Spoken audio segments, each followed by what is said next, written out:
2026 ജനുവരി 1 മുതൽ ഡിസംബർ 31 വരെ പുതുവർഷത്തിൽ അശ്വതി നക്ഷത്രക്കാർക്കുണ്ടാവുന്ന ഫലങ്ങളെപ്പറ്റിയാണ് ഈ വീഡിയോയിൽ പറയുന്നത്. 27 നക്ഷത്രങ്ങളിൽ ആദ്യത്തെ നക്ഷത്രമായ അശ്വതി 12 രാശികളിൽ ആദ്യത്തെ രാശിയിലാണ് വരുന്നത്. ചൊവ്വാക്ഷേത്രം ദശാനാഥൻ കേതുവാണ്. ഗുണദോഷ സമ്മിശ്രമായ ഒരു കാലമാണെന്ന് തന്നെ പറയാം. വർഷാരംഭത്തിൽ വ്യാഴം 3-ലും ജൂൺ മാസത്തോടെ ഗുരു 4-ലേക്കും എത്തുകയാണ്. ശനി 12-ലും രാഹു 11-ലും കേതു 5-ലുമാണ്. ഗോചരവശാൽ കൂടുതൽ കാലം ഒരു രാശിയിൽ നിൽക്കുന്ന 4 ഗ്രഹങ്ങളെ അടിസ്ഥാനപ്പെടുത്തിയാണ് പ്രധാനമായും വാർഷിക ഫലം കണക്കാക്കുന്നത്. അശ്വതി നക്ഷത്രക്കാർക്ക് ഇപ്പോൾ 7 ശനി നടന്നുകൊണ്ടിരിക്കുന്ന കാലം കൂടിയാണ്. എങ്കിലും 2025 അപേക്ഷിച്ച് ഗുണം കൂടുതലുള്ള കാലമാണ് 2026. പ്രധാനമായും ജൂൺ മാസം മുതൽ വ്യാഴം 4-ാം ഭാഗത്തിലേക്ക് വരുന്നതോടെ കർമ്മരംഗത്ത് പുരോഗതി ഉണ്ടാകുന്നതാണ്. ഉദ്യോഗത്തിൽ ഏതെങ്കിലും രീതിയിൽ പ്രയാസങ്ങളോ ബുദ്ധിമുട്ടുകളോ അനുഭവിച്ചു കൊണ്ടിരിക്കുന്നവരാണെങ്കിൽ അവർക്ക് ഈ വർഷത്തിലെ 2-ാം പകുതിയോടെ അതിനൊക്കെ ഒരു മാറ്റം ഉണ്ടാകുന്നതാണ്. സ്ഥലം മാറ്റമുണ്ടെങ്കിൽ തന്നെ ആഗ്രഹിച്ച ദിക്കിലേക്ക് ആഗ്രഹിച്ച രീതിയിലുള്ള മാറ്റം പ്രതീക്ഷിക്കാവുന്നതാണ്. ജോലി സ്ഥലത്തുണ്ടായിരുന്ന അസ്വസ്ഥതകൾക്കും പ്രതിച്ഛായ നഷ്ടത്തിനും സഹപ്രവർത്തകരുമായിട്ട് എന്തെങ്കിലും അഭിപ്രായ വ്യത്യാസമുണ്ടായിരുന്നെങ്കിൽ അവയൊക്കെ ഈ വർഷം മാറിക്കിട്ടുന്നതാണ്.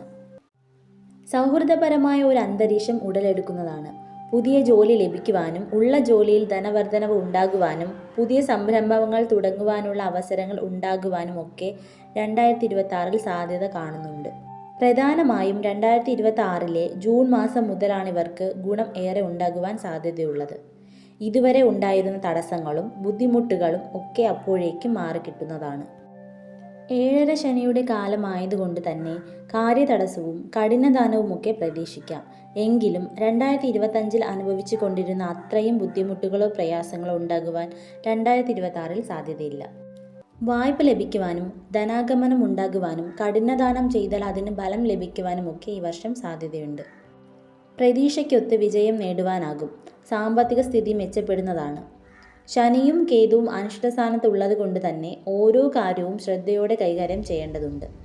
ആരുടെയെങ്കിലും അഭിപ്രായം കേട്ട് ഒരു കാര്യത്തിലും എടുത്തുചാടി ധനം ചെലവഴിക്കരുത്. കൂടുതൽ പരിചയമില്ലാത്തതായ കാര്യങ്ങളിലേക്ക് കൂടുതൽ പണം ചെലവഴിക്കുവാനോ ഇൻവെസ്റ്റ് ചെയ്യുവാനോ പാടില്ല. ഇപ്പോഴുള്ള ജോലി വേണ്ടെന്ന് വയ്ക്കുവാനും പാടില്ല. പുതിയ ജോലി തേടിപ്പോകുന്നത് അത്ര ഗുണകരമല്ല, പ്രത്യേകിച്ച് ജൂൺ മാസം വരെയെങ്കിലും. സഹോദരന്മാരോ സഹോദര സ്ഥാനത്തുള്ളവരോ ആയിട്ട് എന്തെങ്കിലും രീതിയിൽ അഭിപ്രായ വ്യത്യാസങ്ങളോ രമ്യതക്കുറവോ ഉണ്ടെങ്കിൽ അവയൊക്കെ തീർന്നു കിട്ടുന്ന ഒരു വർഷം കൂടിയാണ് 2026. സംയമനം പാലിച്ച് മുന്നോട്ട് പോകേണ്ടതും ക്ഷമയോടുകൂടി പെരുമാറേണ്ടതും ആവശ്യമാണ്. വ്യാഴം അനുകൂല സ്ഥിതിയിലെത്തുമ്പോൾ ഇവയ്ക്കൊക്കെ മാറ്റം ഉണ്ടാകുന്നതാണ്. ആരോഗ്യ പ്രശ്നമുള്ളവർ ട്രീറ്റ്മെൻറ്റ് മുടക്കാതെ ഇരിക്കുക.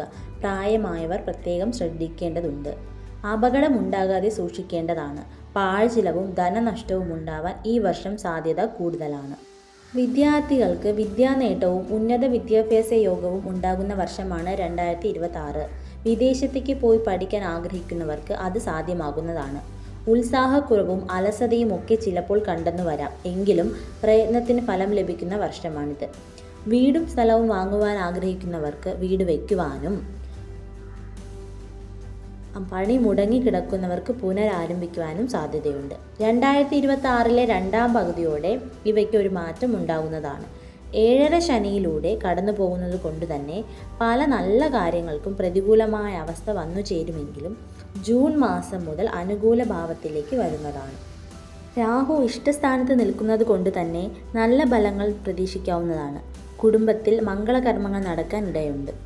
വിവാഹങ്ങൾ നടന്നു കിട്ടുവാനും ജീവിത പങ്കാളിയുമായി കൂടുതൽ രമ്യതയിൽ മുന്നോട്ട് പോകുവാനും കുടുംബ സൗഖ്യം ഉണ്ടാകുവാനും അപ്രതീക്ഷിത ധനാഗമനം ഉണ്ടാകുവാനും പുതിയ സുഹൃത്തുക്കളെ കണ്ടെത്തുവാനും ഒക്കെ സാധ്യതയുള്ള വർഷമാണ് 2026.